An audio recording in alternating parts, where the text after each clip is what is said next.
Hello, कैसे हैं आप लोग? मस्ती होंगे। आइए एक बार और फिर चालू करते हैं, अपनी क्लास को चालू किया जाए। आज हम आप लोगों को पढ़ाएंगे संख्या पद्धति, संख्या के बारे में।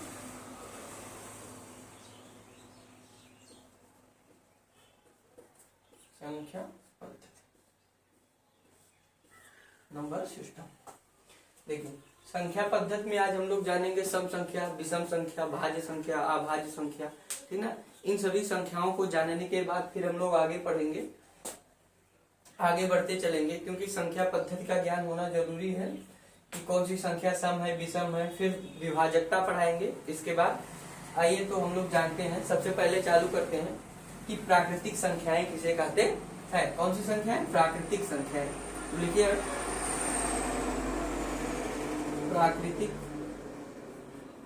संख्या, प्राकृतिक संख्या। देखिए, आपको बोलने से लग रहा होगा कि प्राकृतिक मतलब ऐसे ही जो हम लोग बोलते हैं, ठीक ना।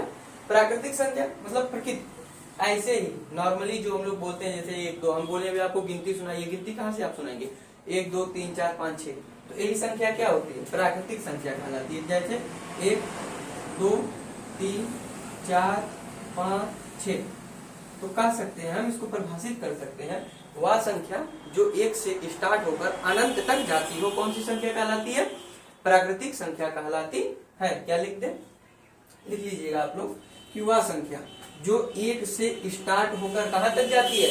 अनंत तक जाती है। कौन सी संख्याएं कहलाती है? प्राकृतिक संख्याएं कहलाती है। प्राकृतिक संख्या के बाद हम लोग देखेंगे सम संख्या। कौन सी संख्या? सम संख्या। सम संख्या किसे कहते हैं? सम संख्या के बारे में। सम संख्या, तो सम संख्या उसे कहते हैं वह संख्या जिसके इकाई के स्थान पर 0 2 4 6 8 हो, वह संख्या कौन सी संख्या कहलाती है? सम संख्या कहलाती है। जिसके इकाई के स्थान पर क्या हो? 0 2 4 6 8 हो, वह संख्या क्या कहलाती है? सम संख्या कहलाती है। सम संख्या कहलाती है। सम संख्या का पहचान होता है, इसी को लोग बोलते हैं कि सम संख्या का क्या होता है? पहचान। तो सम संख्या की पहचान क्या होती है? कि जिसके इकाई के स्थान पर, किसके? जिसके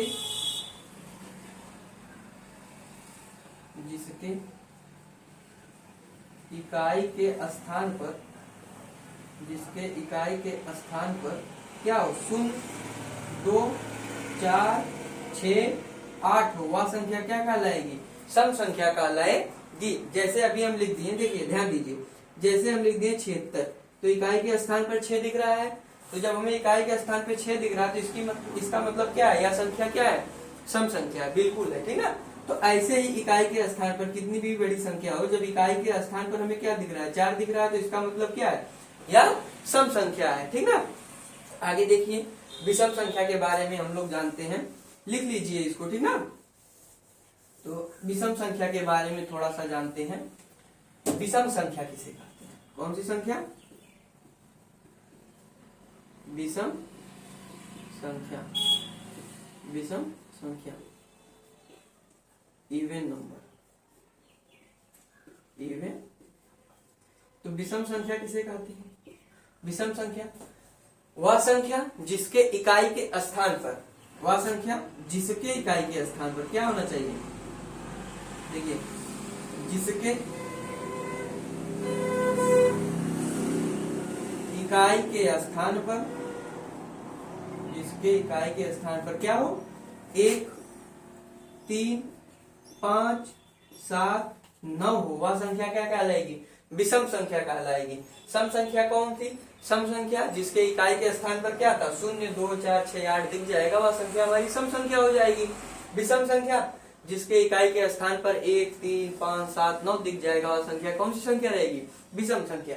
जैसे हम आपसे पूछ दें एग्जाम्पल, जैसे हम आपसे पूछ दें कि 73 सम संख्या है या विषम संख्या है, तो आप बोलेंगे विषम संख्या, बिल्कुल। तो हम पूछ दें 74, क्या 74 सम संख्या है या विषम संख्या है, तो आप बोलेंगे यह विषम संख्या नहीं है, यह तो सम संख्या है। क्यों? क्योंकि इसके इकाई के स्थान पर 4 आ गया, और हमने पढ़ा है कि जिस संख्या के इकाई के स्थान पर 4 होगा, वह संख्या कौन सी संख्या रहेगी? सम संख्या कहलाएगी। ठीक ना, बिल्कुल इसी तरीके से समझिए आप लोग। आइए आगे बढ़ते हैं, एक कदम और आगे बढ़ते हैं। सम हो गई, विषम हो गई। देखिए भाज्य संख्या के बारे में, कभी कभी बच्चे भाज्य और अभाज्य में बहुत ही ज्यादा फंस जाते हैं। ठीक ना, तो हम लोग देखेंगे भाज्य और अभाज्य को कितने सरलतम रूप से सीख लिया जाए। ठीक ना, आइए तो पहले चालू करते हैं भाज्य संख्या को। कौन सी संख्या को? भाज्य। तो भाज्य संख्या, कौन सी संख्या? भाज्य संख्या। देखिए भाज्य संख्या किसे कहते हैं? अच्छा, आपको बोलने से लग रहा है भाज्य, जो क्या हो जाए? भज जाए। भज जाए मतलब जो कट जाए। ठीक ना, तो भाज्य संख्या कहलाती है। तो भाज्य संख्या किसे कहते हैं? वह संख्या जो एक और स्वयं के अतिरिक्त, देखिए सभी संख्याएं एक और स्वयं से कटती हैं, है ना। जैसे सुन लीजिए, पहले देखिए हम 5 को लिख दिए, हम पूछे 5 किससे कट रहा है? आप बोलेंगे 1 से तो सभी संख्याएं कटती हैं, 5 से भी कट रहा है। कट रहा है कि नहीं कट रहा है? बिल्कुल कट रहा है। देखिए तो भाज्य संख्या किसे कहते हैं? भाज्य संख्या को परिभाषित करने के लिए परिभाषा आप लिख सकते हैं कि वह संख्या, ठीक, जो एक और स्वयं के अतिरिक्त अन्य संख्याओं से भी विभाजित हो, कौन सी संख्या कहलाती है? भाज्य संख्या कहलाती है। एग्जाम्पल से हम लोग समझते हैं। देखिए एग्जाम्पल पे आइए, ध्यान दीजिए। जैसे हम लिख दिए, सुनिए, जैसे हम लिख दिए क्या? 12 लिख दिए। हम पूछे 12 कौन कौन सी संख्याओं से कट रही है? आप बोलेंगे 1 से कट रही है, 2 से कट रही है, 3 से कट रही है, 4 से कट रही है, 6 से कट रही है और 12 से भी कट रही है। ठीक है, तो हम पढ़ रहे हैं भाज्य संख्या किसे कहते हैं? भाज्य संख्या वह संख्या जो एक और स्वयं के अतिरिक्त अन्य संख्याओं से भी क्या हो? विभाजित हो, उसे क्या कहते हैं? भाज्य संख्या कहलाते हैं। स्वयं क्या है? स्वयं के अलावा अन्य संख्या, अन्य संख्या है, ध्यान दीजिए, अन्य संख्या से कट रही है तो कौन सी संख्या होगी? भाज्य संख्या होगी। ठीक है, भाज्य, देखिए बोलने से ही लग रहा है कि भाज्य। ठीक है, आइए अब हम लोग पढ़ते हैं अभाज्य संख्या को। ध्यान दीजिए, कौन सी संख्या पढ़ेंगे? अभाज्य संख्या को पढ़ेंगे। तो देखिए अभाज्य संख्या, अभाज्य, अभाज्य एक ही वीडियो में सब सीख लेंगे हम लोग ना, बहुत ही आसानी के साथ सीखेंगे, एकदम मस्ती के साथ। चलिए बेसिक मैथ खत्म करने के बाद हम लोग जल्दी से खत्म करते हैं बेसिक मैथ, फिर चैप्टर वाइज किताबों से क्या सवाल को लगाया जाएगा। ठीक है ना, क्लास 10 तक का सवाल लगाया जाएगा, 11-12 का भी लगाया जाएगा। टेंशन ना लीजिए, आप लोग जुड़े रहिए।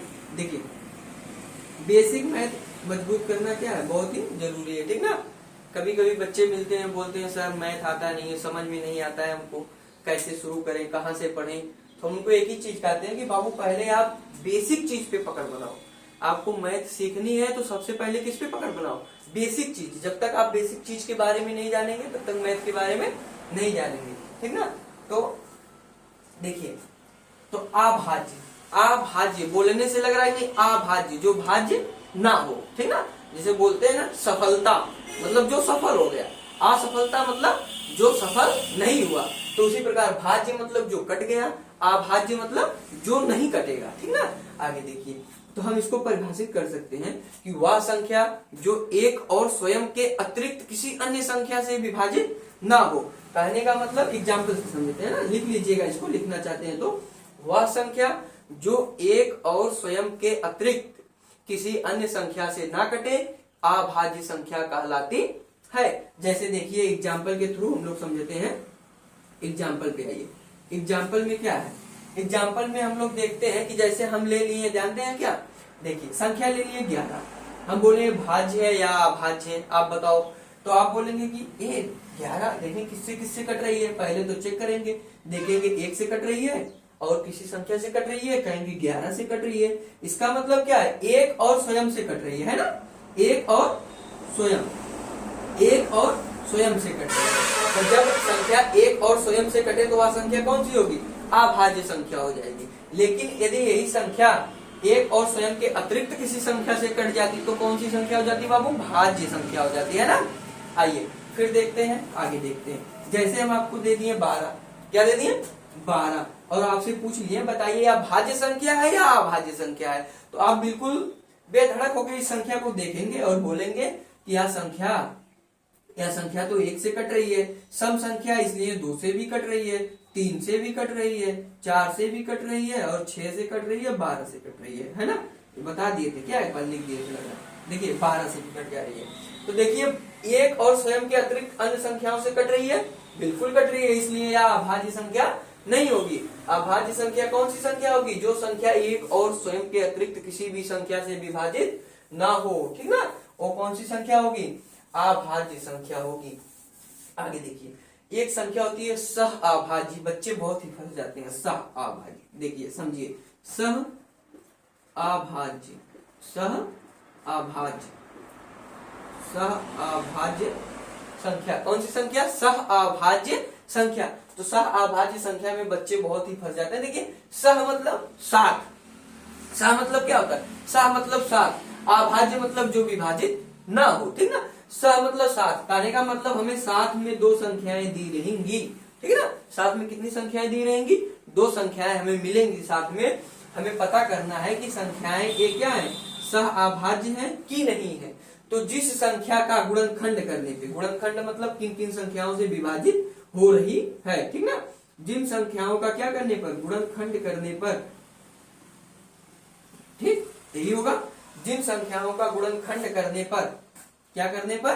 गुणनखंड करने पर, उभयनिष्ठ गुणनखंड, उभयनिष्ठ मतलब उभयनिष्ठ, उभयनिष्ठ मतलब जो दोनों में प्राप्त हो, ठीक ना। उभयनिष्ठ गुणनखंड जब सिर्फ और सिर्फ एक प्राप्त होगा तो वह संख्या कौन सी संख्या रहेगी? सह अभाज्य संख्या कहलाएगी। बिल्कुल स्पष्ट है, बिल्कुल स्पष्ट रहेगा। देखिए ध्यान दीजिए, हम बोले कि सह अभाज्य संख्या किसे कहते हैं, तो सह अभाज्य संख्या को परिभाषित करने के लिए आप लिख सकते हैं कि जिन दो संख्याओं का गुणनखंड, ठीक ना, जिन दो संख्याओं के गुणनखंड में सिर्फ और सिर्फ एक उभयनिष्ठ हो। क्या हो? एक उभयनिष्ठ हो, कहने का मतलब जो एक है यही दोनों में पाया जाए, बाकी कोई संख्या ना मिले, वह संख्या क्या कहलाएगी? सह अभाज्य संख्या कहलाएगी। सह अभाज्य मतलब साथ रहकर, अभाज्य मतलब ना कटना, ठीक ना। तो साथ रहकर ना कटना, ठीक ना। आगे देखिए एक एग्जांपल और इसका देख लीजिए। जैसे हम आपको दे दिए 11 दे दिए और 9 दे दिए। क्या दे दिए बाबू? 11 और 9। बोले कि या बताओ सह अभाज्य संख्या है कि नहीं है? तो आप बिल्कुल बेधड़क सर्वप्रथम इसका गुणनखंड करते चलेंगे। गुणनखंड हम आपको बताएंगे आगे, टेंशन ना लीजिए, नहीं आ रहा है तो, ठीक ना। बाकी आप जुड़े रहिए, पढ़िए अच्छे से, ठीक ना, मन लगा के पढ़िए थोड़ा सा। देखिए इसका गुणनखंड 1 हो जाएगा और स्वयं से कटेगी 11 हो जाएगा, ठीक ना। आगे देखिए इसका क्या हो जाएगा? 1 से कटेगी, 3 से कटेगी, 9 से कटेगी, कटेगी कि नहीं कटेगी? अब इन दोनों संख्याओं में मिल कौन रहा है? तो आप बोलेंगे सिर्फ और सिर्फ एक मिल रहा है। इसका मतलब यह संख्या क्या है? सह अभाज्य संख्या है, बिल्कुल है। अब देखिए एक और उदाहरण आपको समझाते हैं, ठीक ना।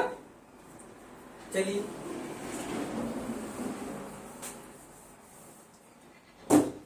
मैथ को पढ़िए आराम से। देखिए सह अभाज्य हो गई, भाज्य हो गई, ठीक ना। आइए एक और एग्जाम्पल हम लोग देखते हैं सह अभाज्य संख्या का। किसका? सह अभाज्य संख्या। कौन सी संख्या? सह अभाज्य संख्या। सह अभाज्य संख्या का एक और उदाहरण हम आपसे पूछते हैं। जैसे हम आपको दे दिए सवाल 9 और 12, हम बोले यार सह अभाज्य है कि नहीं है, तो आप इसका गुणनखंड करेंगे। गुणनखंड करेंगे तो क्या लिखेंगे? यहाँ पे 1 से कटेगी, 3 से कटेगी और किससे कटेगी? स्वयं से कटेगी। 12 का करेंगे, 1 से कटेगा, 2 से कटेगा, 3 से कटेगा, 4 से कटेगा और कितने से कटेगा? 6 से कटेगा और स्वयं 12 से कटेगा। अब दोनों संख्याओं में देखेंगे क्या क्या मिल रहा है। तो इसमें 2 भी, इसमें 1 भी मिल रहा है और 3 भी मिल रहा है। तो जब दो संख्याएं मिल गई तो क्या यह संख्याएं सह अभाज्य है? बिल्कुल नहीं है। उसका गुणनखंड क्या होना चाहिए? सिर्फ और सिर्फ 1 होना चाहिए। जब हमें सिर्फ और सिर्फ 1 प्राप्त होगा तो वह संख्याएं सह अभाज्य होंगी, अपितु नहीं से क्या हो जाएंगी? वो सह अभाज्य नहीं रहेंगी, ठीक ना। समझ में आया? आगे देखिए, आगे बढ़ते हैं।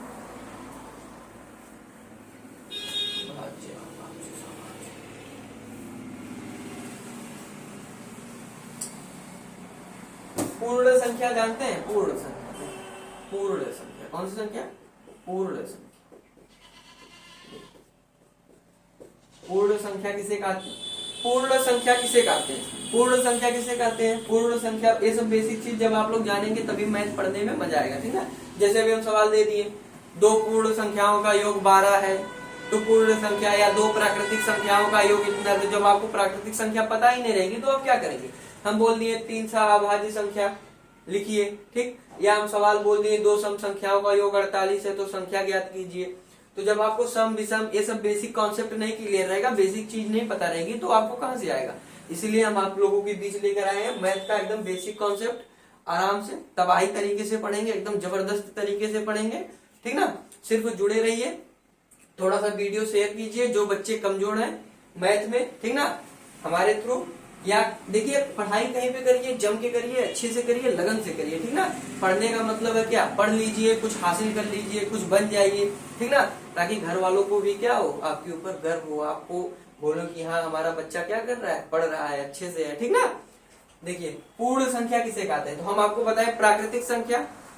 प्राकृतिक संख्या मतलब ठीक नेचुरल नंबर, नेचुरल मतलब जो ऐसे ही जीवन में चलता है, ठीक ना। प्राकृतिक संख्या जो ऐसे हमारे जीवन में चल जाए 1 2 3 4 5 6 7 8 ऐसे प्राकृतिक संख्या है। लेकिन पूर्ण संख्या, जब हम प्राकृतिक संख्या में जीरो को ऐड कर देंगे तो वह क्या हो जाएगी, पूर्ण संख्या हो जाएगी। ऐड मतलब जोड़ देंगे।